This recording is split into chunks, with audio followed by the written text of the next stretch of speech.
I guess this portion of the lecture is meant for a preview for modern physics. Okay, this is for transitional purposes. Those of you guys who will have to take modern physics will take it elsewhere, obviously, but my lectures will be online on YouTube if you're interested along with these lectures as well. All right, then this is the last topic that we will cover conceptually. This is related to time travel. All right, so time travel. Is time travel the way it is portrayed in the movies possible? What do you guys think? Yes or no? Yes. No. All these amazing science fiction movies. All right, most of you guys will say no, obviously. Who wants to say yes? I do. Okay, Ian, what's your explanation for it? We just haven't figured out how. Okay, Wormhole. that's okay. I'm gonna give you 5 points for that one. All right, I'm looking for. Okay, let's talk to the skeptics. Who's skeptical about this? Who thinks that this is not possible? It'll never happen. I am. Okay, Isabella, what's your explanation for it? You can't travel past light speed, so you can't travel in time. Oh my God, I'm gonna give you 5 points for that one. Okay, let's talk about beliefs, not reality. All right, so belief is a commitment to an idea, whether it's right or wrong. All right, so I'm talking about your belief system. All right, so speaking of your belief system, in your active imagination, what do you have against time travel? You're not close to your parents or something? What's going on? I just want to know what you're. You want to know if I believe in time travel, not if I think that it's possible. Yeah, I mean, just go nuts. Okay, sure. Okay, so I mean, pretend that you're a psychology major. All right, don't limit yourself to reality. Just go for it. Okay, I would say no. I would say just personally, I would believe no, because there's gonna be some like butterfly effect shit that goes on. Like one person drops one rock and then everybody's dead, and it seems just not a good idea. So that's literally called the butterfly effect shit. Yeah. Yeah. Is that a type of shit? Yeah. Okay, so you're thinking that time travel will create some problems. Yeah. Like something like 2020. Yeah. All right. Okay, guys, here's what I'm going to do. Who else is a skeptic? Are we referring only to forward time travel or reverse time travel as well? Okay, Isabella, I'm going to give you 20 points for participating. I'm talking about the way they portray it in the movies. Like you go to the future and do some interesting stuff.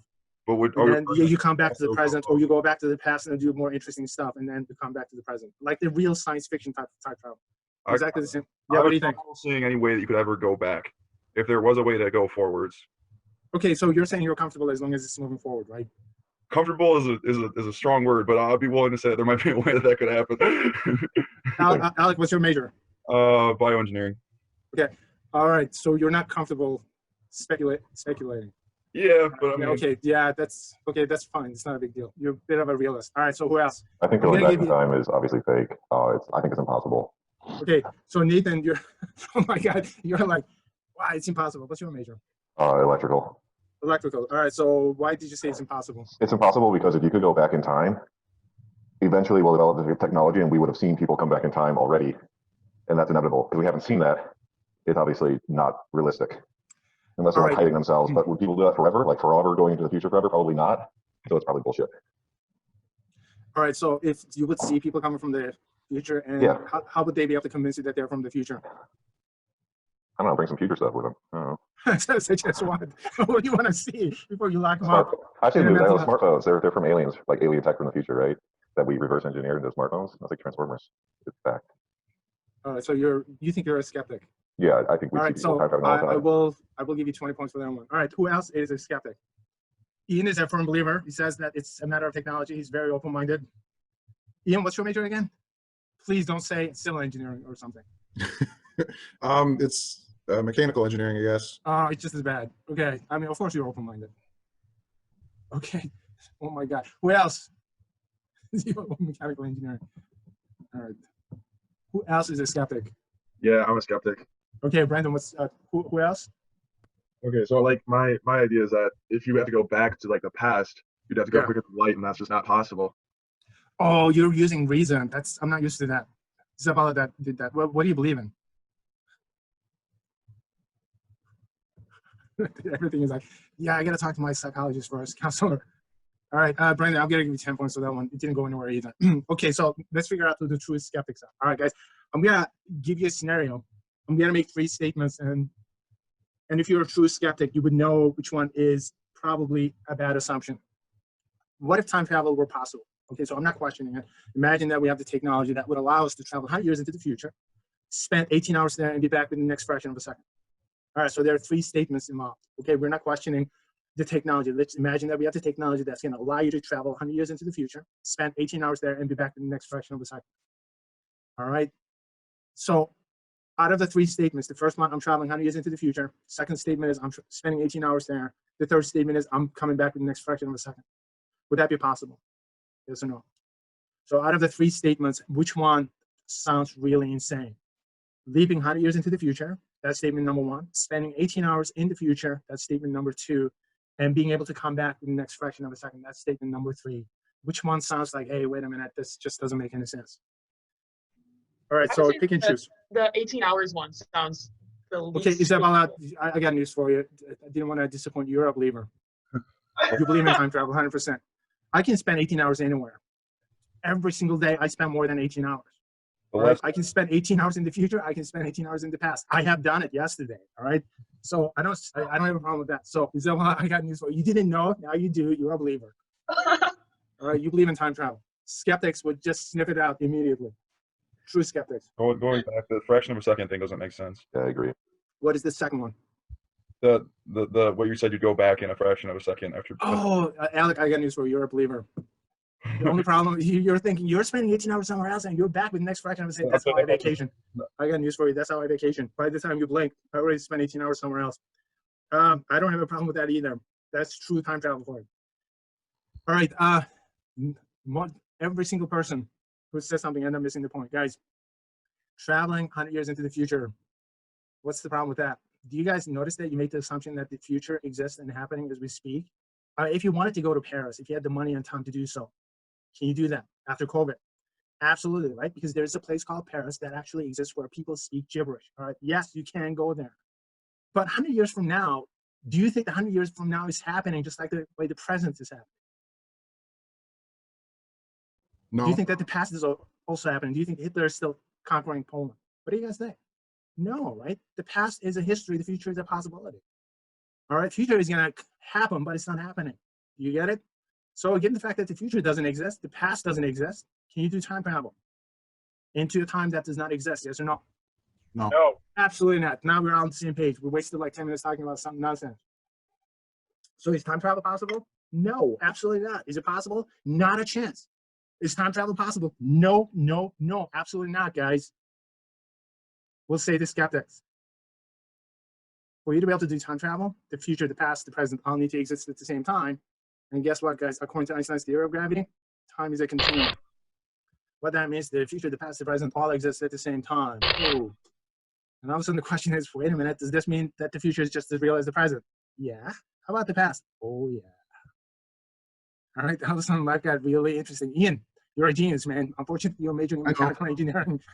You're not going anywhere. All right, I'll Right. switch. You're going to be working with your hands for the rest of your life, man. When I get a plumber, I'll call on you. Anyway, so moving forward, time travel. Allison, the question is, can you time travel into the future? How about the past? Is it possible to take shortcuts? And then if you're taking shortcuts through this space-time continuum, you got the possibility of parallel universes. All right, so let's just dive into it. Let's set it up. What's gravity according to Einstein? According to Einstein, gravity is, yes, this is beautiful. You're looking at it. This is what's called gravity. You got the space-time continuum, you warp it using mass. All right, so this curvature within the space-time continuum is going to be experienced as gravity. Gravity, decidedly, is not a force in Einstein's universe. It's just the warp of the space-time continuum. All right, if the future doesn't exist, no gravity. If the past doesn't exist, no gravity. Future, past, the present, all exist at the same time. That's what it means. Einstein will say the difference between the future, the past, and the present is only an illusion, but a persistent one. Space-time continuum. Now, for us to be able to do time travel, the next condition that needs to be satisfied is this continuum needs to be curved. This is a Mobius strip. One surface, one side. Here, try it. Make a line on it.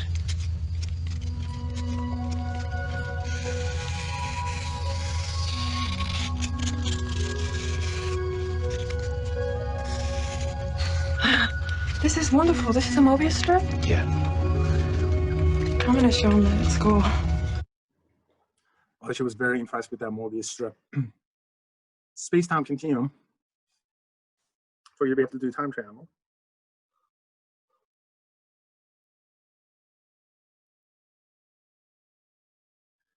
It needs to be curved. If it's flat, you're not going to be able to do time travel. If it's curved, you may be able to do a time travel. If it's curved like the Mobius strip that you're looking at, all right, guys, what do we call this? Sideways 8. It's just an infinity symbol, yeah, if you're looking at the Mobius strip. All right, space-time continuum is what gives you gravity, which means that on this continuum, every single point not only represents your x, y, z dimensions, but also represents a time dimension. This may be a point in the present, and this may represent a point in the future. This may also represent a point in the past. All right. If this space-time continuum is curved in this fashion, question is, can we take shortcuts through this continuum? Can we jump to the future, or can we jump to the present? If it's flat, this would be out of the question. But if it is curved, then it's something worth exploring. All right, pick out the best answer. C. See? Let's see. Did somebody pick A? Give yourself 2 points. A would be a good name if you get a strip drawn, but C is what I'm looking for. All right, those of you guys who pick C, give yourselves 5 points. It's a catchy name. And I was standing off in a corner, sort of watching quietly for a few minutes, relaxing. And Stephen was over there not far from me. Jane walked over to Stephen and looked at him, and he was sitting there with his head in his lap, like only Stephen could put his head in his lap. And Jane... All right, guess who's Stephen? Stephen Hawking, It's got to be Stephen Hawking. All right, Nathan, how'd you know? because he's like a physicist, and who else would he be talking about? All right, a couple of things that should have given away. Number one, the guy's very flexible. He's not a gymnast, right? He's very foldable. Why do you suppose he was so flexible? Any ideas? Yoga? he was known for his yogic skills, absolutely, yes. What is that he had that made him so flexible? Was it like some disease or something? Yeah, the flexible people have all sorts of diseases. Like Marfan or whatever. Does anybody know what he had? ALS. ALS, very good. Give yourself 5 points for that one. He had ALS. If you come down with it, your lifespan is roughly about 2 years. And this guy actually came down with ALS, which is known as the Lou Gehrig's disease in the United States. And he lived to be 70 plus. He came down with it in his early 20s. It's amazing. All right, so he didn't have any muscle control at this point. Who's Jane? How many of you guys seen the movie Theory of Everything? Anybody? If you have, give yourself 5 points. Jane, yeah, Jane is the... I said to Stephen, "You look miserable, Stephen. Sit up straight. Some of your guests don't understand that you're sitting there thinking about physics and having a wonderful time. It looks like you're in pain. Sit up straight and go talk to your guests." All right, so from that exchange, who do you suppose Jane is? His wife? It's got to be wife, right? No, how did you know that it was the wife? Not a nurse. Somebody probably told me once. Oh my God, just based upon this exchange that you just heard, you know that's got to be the wife, right?